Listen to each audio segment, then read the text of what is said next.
Looking for a different recipe to use that extra pumpkin that you have left from this lovely Halloween season? Look no further. Here you have a pumpkin bread recipe.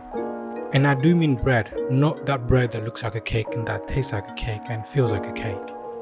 It's lovely toasted, or you can just have it on its own. Let me show you how to make this. First thing, your pumpkin. I picked mine from a local pumpkin patch. As you can tell, it is quite muddy, so I'm going to give it a quick scrub. But you don't have to do that either, you can just grab your pumpkin from your local supermarket. The first thing we need to do is to cut off the top, so let's go ahead and do that. Carefully flip your pumpkin and slice off the top.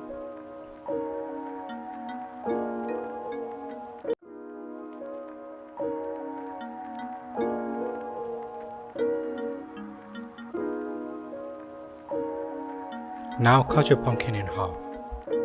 You now have some lovely flesh and seeds inside your pumpkin that you need to scoop out. Using your spoon, scoop all of it out and place it into a bowl. You can use some of those seeds later, so don't get rid of them. Put your pumpkin on a tray and bake in the oven at 180 degrees for about half an hour. Your pumpkin will be ready when a fork can easily go through it. As you can tell, the skin has become quite wrinkly and is easy to peel. So go ahead and peel your pumpkin. Cut your pumpkin in large chunks and squeeze out any excess water, then put into the blender.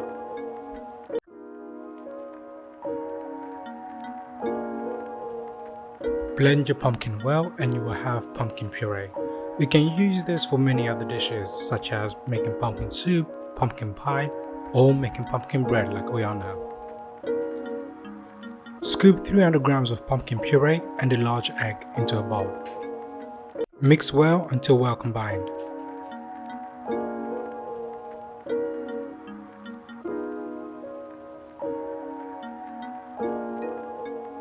Add 2 heaped tablespoons of sugar, that's about 30 grams.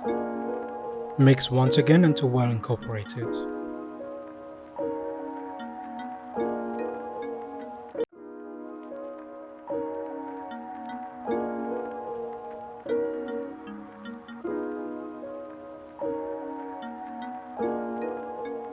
Now add in 500 grams of plain flour and a pack of active dry yeast, that's about 7 grams. Now mix well using a spatula. You can also use your hands, but it will become quite sticky. So first use a spatula and mix really well. What you want is for the flour to form a crumbly texture, just like this. I'm using a stand mixer, but you can also do this by hand. With the dough hook attachment, mix your dough for about a minute.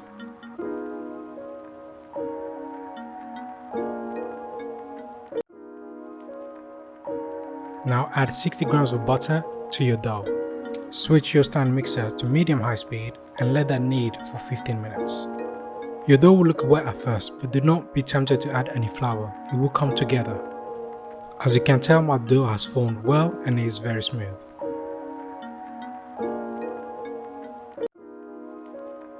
Divide your dough in 3 equal parts. Dough on your working surface, this will prevent the dough from sticking. Roll each piece of dough into a log that's slightly longer than your loaf pan.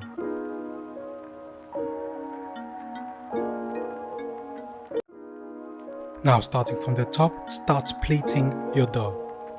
Do it any way you like. I'm going for the standard 3 pleats formation.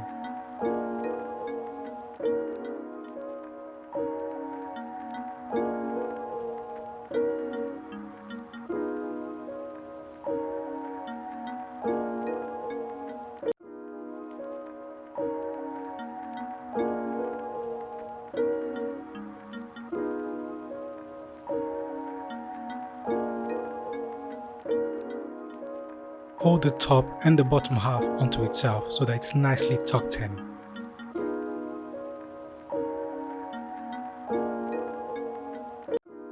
Now place your dough into your pan and let that proof for about an hour. As you can tell, my dough has risen well and I'm adding a slight film of egg wash which will give it a nice browning.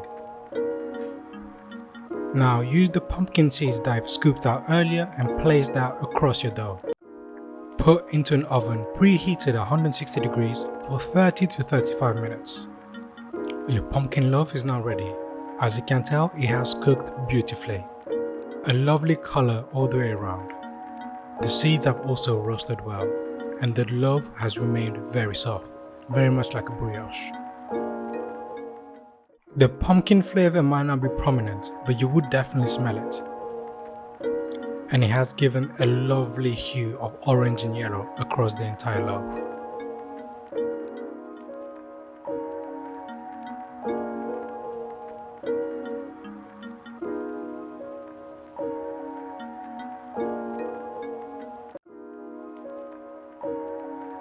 As you can tell, it cuts very easily. It's very soft and is lovely to have on its own or toasted with a bit of butter. And there you have it, friends. I hope you enjoyed the recipe. Don't forget to subscribe. This was my video for pumpkin bread loaf.